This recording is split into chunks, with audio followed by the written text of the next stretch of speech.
All right, so this little session is designed specifically to demonstrate how to do flexible laryngoscopy here where we work, using the supplies that we have available to us. Nothing that you see should look unfamiliar to you. If you don't know where any of this stuff is kept, let me know, and I can give you an orientation to that afterward. Many thanks to our lovely patient, Jeff. He's volunteered to be NPO for this, which is sacrifice in and of itself, but also to let me torture him. Apparently, he also has a vigorous gag reflex, so this will be very interesting. Worst case scenario. Yeah, worst case scenario, exactly. Is he consented? He is verbally consented. Emergency procedure. And as I told Jeff, he can tap out at any time. You're free to tap out. None of us would think any less of you. However, I've done this to myself. It doesn't hurt. And it's an interesting experience. So I hope that you enjoy this. All right, so let's walk through the supplies a little bit. What do we need to perform this? So first of all, this is our endoscope setup that we have. This is a great setup because we've got two video screens, each with two inputs. So for our CMAC, we've got the flexible disposable input. We've also got the rigid sterilizable input, and both will connect. You turn on the screen, and then you can flip inputs using this camera switch button. This top screen we have dedicated for the flexible scope, so here's the camera switch button. You could switch between both. The top screen we have dedicated to the flexible endoscopes. We have an adult scope and we have a PD scope. You can switch it again using this camera switch button. And I've got it set on our pediatric scope. Our pediatric scope we're going to use because it's actually just as long. It just happens to be a lot narrower. And so I found it a lot easier to tolerate by our patients. Now you'll notice my setup here. I've got suction tubing to my endoscope. This suction tubing is double length. I don't know if you've noticed, but in the suction tubing there's a small plastic piece that you can use to join the two suction lengths. And I've also got suction available for Jeff. Jeff, go ahead and grab that yarn card. That's for you to use. All right. And I'll give this to my patients and let them use it. Makes them feel like they've got a little bit more control over what's going on. And also they can control their own suction and help me out. Gives me an extra pair of hands. So how do we use the endoscope? We never try to bend the endoscope. When we bend the shaft, you can break the little fiber optic cables that are in there, and then the light isn't bright and it doesn't work. So to move the endoscope, you can move it up and down. Up is down is up. To turn the endoscope, I move my hand left and right. To go in and out, or forward and backwards, I try to use my left hand to make small movements in and out. And my left hand will be stabilized on my patient's face so that I can make small movements in and out. A great idea with endoscopy, and we'll get to this more a little bit later, but basically get the black in the middle of the screen and then advance. Readjust, get the black in the middle of the screen, and advance. That'll keep you right in the middle, and it'll keep you off the walls to prevent gagging. So to hook the suction tube up to the endoscope, I've got this T-piece connector here. This T-piece connector comes in this little package, and this is kept in our difficult airway tray. So we've got this T-piece connector. It detaches for sterilization of the scope. Press the button once it's attached to the suction, and it will suction from our suction port here at the end. Then we have our medication installation port. It has a luer lock tip, and so I can put my syringe directly onto the luer lock tip. It also has a rubber gasket that you can use if you're not planning on using medications, but you can also put medications through the tip here. It has a little valve that you can use. I found it sufficient just with the luer lock right on there. Some people don't like having this extra piece that's in the way. So that's our setup of our endoscope. The other supplies that we're going to need, always, if I'm doing this on a real patient, first I'm going to check out their airway. So Jeff, if you could just show us your mouth. As big as you can, stick out your tongue as big as you can. That's a Say That's fabulous. And I'm going to prep for a surgical airway, right? Jeff, I won't cut you, I promise. Great to start inferiorly. I'm feeling his tracheal rings.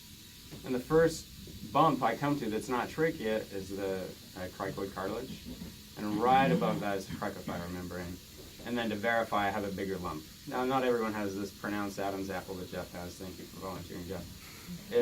But he does, and so you can feel that divot here. But I like to start inferiorly. As I move my way up, the first cartilage I come to is the cricoid cartilage, and then I can feel the cricothyroid membrane. And I've got my scalpel at the ready just in case. So I've identified, maybe I've even marked my landmarks, and I'm ready to go for a surgical airway just in case. So my other equipment that I have, I've got my mucosal atomizing device, a small syringe attached to this lure lock funnel tip that allows me to put it right into his nose. I've got 4 of these vials. This is how they come here. These are 5 ml vials of 4% lidocaine aqueous solution. They're sold in different quantities. I found that 20 ml is plenty to get the job done. I've also got Afrin ready to go. And I'm actually going to go ahead and get this started right now. We're going to start shrinking his nasal mucosa, and we're going to do this again later. So I want this to have full effect. Thanks, Jeff. Feel so free to snort and swallow. And I forgot to ask, but which nostril do you like? Which one feels like open? The right one now, but with the left one. We can go ahead and do both if you're willing. Let's do it. Okay. Maybe have a little tachycardia from all this Afrin, but nothing your young, healthy heart can't support. All right. Excellent. We'll Do you want a chuck to put over your scrubs, Feel Jeff? free to feel free to You suction want a yourself. 4x4 for your chin? Here you go. That'd be nice. Feel free to suction yourself as well. So I put all of my aqueous lidocaine into little cups. So I'm ready to use it. And then I've also got my 2% viscous lidocaine. It'd be nice to have some lidocaine paste as well. Turns out that's pretty hard to come by. I haven't been able to get a hold of it. Hey But Jeff, is would that be suction? ideal for this, Jeff, for later. is that suction working? I've got an Is that suction NPA strong ready to enough? use. I've got my. You're great, Mom. Thanks, Karen. I've got my Easy Spray ready to use. This is just oxygen tubing that is hooked up to the Easy Sprayer, so you can get this from your non-rebreather mask setup. And I'm just going to turn the oxygen on to 5. It's plenty of flow to be able to spray. So this will spray whatever's in the chamber, and I'm going to put some of that aqueous lidocaine into the chamber, and then it will spray. We'll go ahead and do that now. We'll load this up. So I'm going to pull up 5 mLs, 10 mLs. I just want to have enough to make sure that it reaches the little suction port that's at the bottom, that reaches to the bottom of the solution. You're going to find you don't need to use very much. This is a pretty fine spray that it creates, especially with that oxygen turned up. And you can see that here. This is a pretty fine spray, right? So I can really go to town and it doesn't use too much. And in theory, you could use that also with air instead of oxygen? Yeah, so you could hook that up to medical air, like the yellow medical airports. Oxygen is readily available as well. I've got my anti-fog solution, and so I'm going to go ahead and hook that up to or put a little dab on the end of my endoscope. I can see that it's nice and bright. And clean it up a little bit with the scrubby pad that comes with it. You can see that's a nice clear picture, maybe a little bit rough. A nice clear picture. And I'll take my selfie here of Jeff. I've got my camera buttons here. So thank you, Jeff. Nice. And we'll save this for QI purposes later. All right. So that's most of our supplies. I've got my NPA ready. And then last but not least, I got some Surgilube and my endotracheal tubes that are ready to go. Matt, you've got those? They're behind you by the, They're on the card. Excellent, thank you. So before this session started, and this would be right when your patient meets the door, and you've identified that there may be an issue, I pulled endotracheal tubes and I put them in the warmer. That makes them a lot more flexible and easy to tolerate, but just to keep it nice and toasty, Jeff, will you sit on this? Yeah. I'm sure Jeff has a nice warm 98 degrees, and he'll keep that nice and toasty for us. I could put this underneath my armpit, having someone sit on it, etc., just to keep it nice and warm if I don't have a warmer nearby. I wouldn't. All right, so we're ready to anesthetize. You ready? Let's do it. All right, awesome. So first I'm going to start with your nose. I got this 4% aqueous lidocaine again. I'm going to suck this up into the little syringe that comes with it. This is plenty of volume. It's just 2.5 mLs. And I'm going to spray into our nostril of choice. If you don't mind, because since I'm already set up on this, I will use your right nostril. Cool. I'm going to spray up. I'm going to spray back. Try and get that septum real good. Feel free to snort and swallow. If you want to spit it out, that's fine too. How does that taste? It's tasty. It's tasty. Describe the taste to us. A little bitter, acrid, a little bit of a woody aftertaste. Wow. That's perfect. Alright, now I'm just going to have him open his mouth and I'm going to spray everything in sight. So everything I can see. The tongue, the tonsillar pillars, the tonsil, and the oropharynx. Again, this is a nice fine mist. You can see this has an angled tip on it, but I'm going to shoot this straight back for now. This is going to be angled down later. So open up nice and big as you can. Stick out your tongue. Here comes the spray, and he's a little apprehensive. He's like, what are you going to do? Say, oh, there goes that gag. Lovely. How you doing? Good. Now let's do a little bit more. It's okay for me to swallow this, right? You can swallow, yeah. Preferable to swallow. Okay, how are you feeling? He's doing pretty good with the gag, Yeah, actually. he's doing good, right? That Little gag action there. How does that taste? all anesthetized. That one, it tastes about the same. About the same? Yeah. Not Lidocaine is good, right? lidocaine. It's a little nasty. By chance, have you tried the cherry flavored benzocaine? I have. That one tastes a lot better. Oh, really? Okay. Most of my patients 100% hate the cherry flavor. Oh. And they always gag and want to vomit, so you're unique. You're very special. This doesn't actually Maybe your taste taste that buds are great. in question. Now I'm gonna try and spray the vocal cords themselves, the epiglottis, the glottis, the vallecula. So to do that, I need a 90-degree angle. So I'm gonna orient this down, directly down. And to really get nice, good access to all those structures, I want to pull his tongue to be able to do that. So I want a little bit of tongue control. Give me your tongue. I need some gauze to do that. Thank you. Tell us your name, Jeff. Thank you. All right, you ready? Say ah.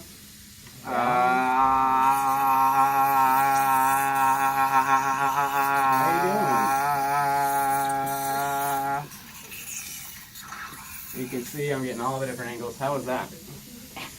Not bad. Gag inducing? Yeah, a little bit. Okay, excellent. And we're kind of running out of lidocaine. I could load up a little bit more. Because I want to do that one more time. Go get it and then fix this. This lidocane's a weird feeling. Yeah, that's a weird feeling. You're talking a little weird. You feeling okay? Yeah. Tell us about that weird Do you have any allergy monitors ready? Lidocaine. Lidocaine! Why didn't you tell me that earlier? Alright, let's try this again. Tongue, please. You want me to say the whole time? No, not necessary. Stick out your tongue. Thank you for your tongue.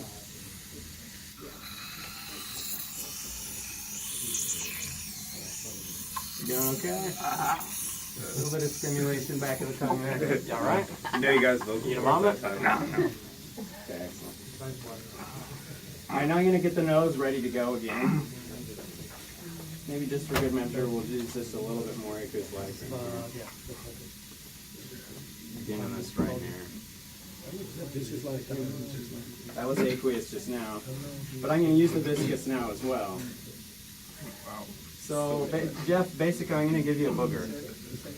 But you're in public, and so it's rude to blow out your booger right now. I want you to suck it in and swallow it. Can you do that for me? That's the viscous lidocaine? This is viscous. It's going to feel like a nasty booger. Put your head up for me.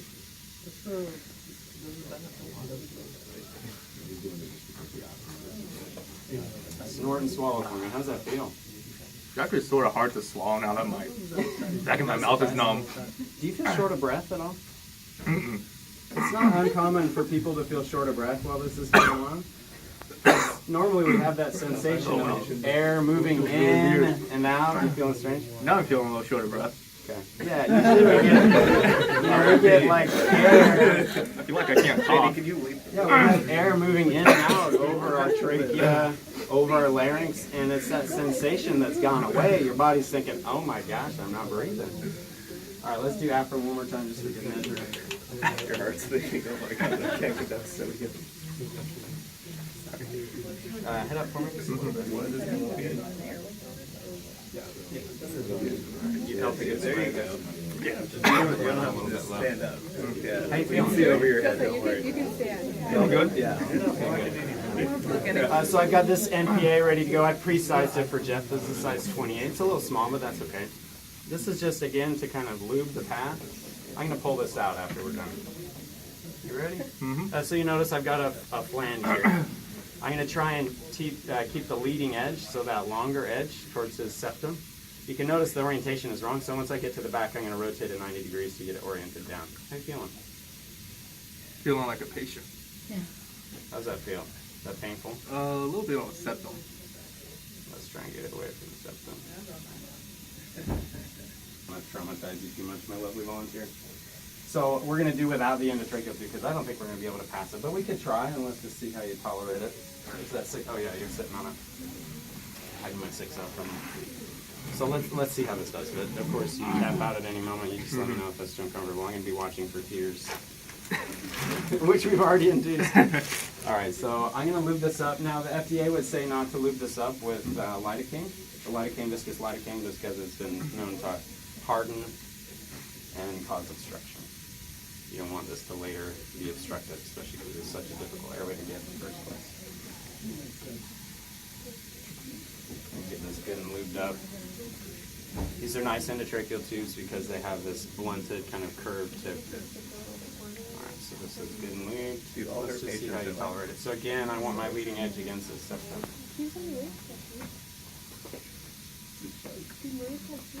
I know. Let's try and spin it now. Nice guy. I know, what a guy, right? Like, Alright, so we're just going to go have a look. We couldn't pass our tube, that's okay. If he really needed it, then we would go ahead and just shove that endotracheal tube in there. Try and avoid determinants. Alright, so I've got my setup. I'm right-handed, so I'm going to use my right hand. I'm going to move this kind of in front of my supply. I can lube this up with a little bit of endoscope lubricant, which we don't happen to have right now, so I'm just going to use our Surgilube. Get this nice and smooth. Just a little bit on the tip is all that's needed. Alright. So again, up is down, down is up, left, right, in and out. Now you notice if I've got this bent and I'm trying to move the tip, it's not going to move much. Clean your screen. But if I've got this, oh, it's a little yucky, thank you. But if I've got this out to length, then I get a lot of motion when I rotate left and right. So I'm going to try and keep this out to length. If you're having a hard time keeping your arm up high enough to keep it out to length, a stool could be useful here. Alright, so let's clean the screen a little bit. That looks pretty good, right? Alright, Jeff. Just let me know. We're going to hold this towards the end. Brace my hand on this. Let's see what we got here. There we go. As soon as Bloody you put it in. turbulence. Yeah. Sorry for all you Brits out there if I just cursed. Okay, here we go. Alright. So you can get that view again. So I know I gotta go down to get this to work. There we go. And so I just made that assumed angle even though I couldn't see anything. Okay.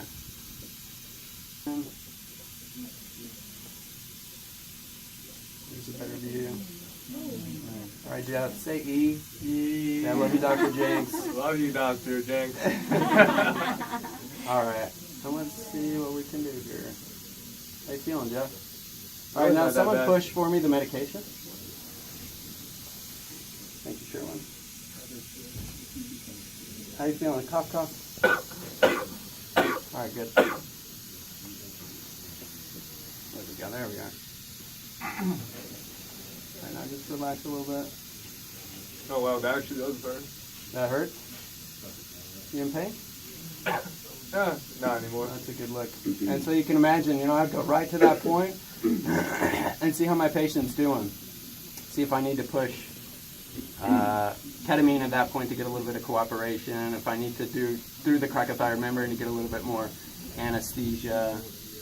And I could advance at this point right through. Or you can go up. Does that feel okay? Say, I love you, Dr. Jenks. Alright. And here's where we would pass our endotracheal tube, right? I'm good and solid past the cord. I know exactly where I'm at. Back up, we'll see the anatomy on the way out. That's about it. Say hi. Okay. Awesome. Thanks, Jeff. It's very bloody. Thanks for letting me talk to you. Big hand for Jeff. So as far as cleaning this up, this goes back into this sheet.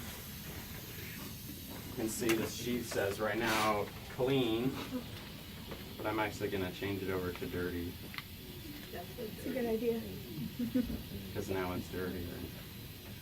And this keeps it at length so I don't accidentally break those cords. You can see the sticker's going to be in. It's tricky, but it says dirty underneath, right? Don't want to mess with that right now. And then I can hand it right over to my nurse after I disconnect it from all this stuff. This T-piece connector comes right out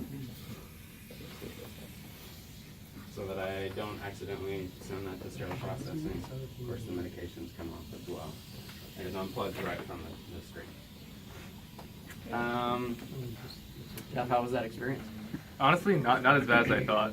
I think it's a weird sensation having your trachea numb. I feel like a baby, like I want to cough but I can't get anything up.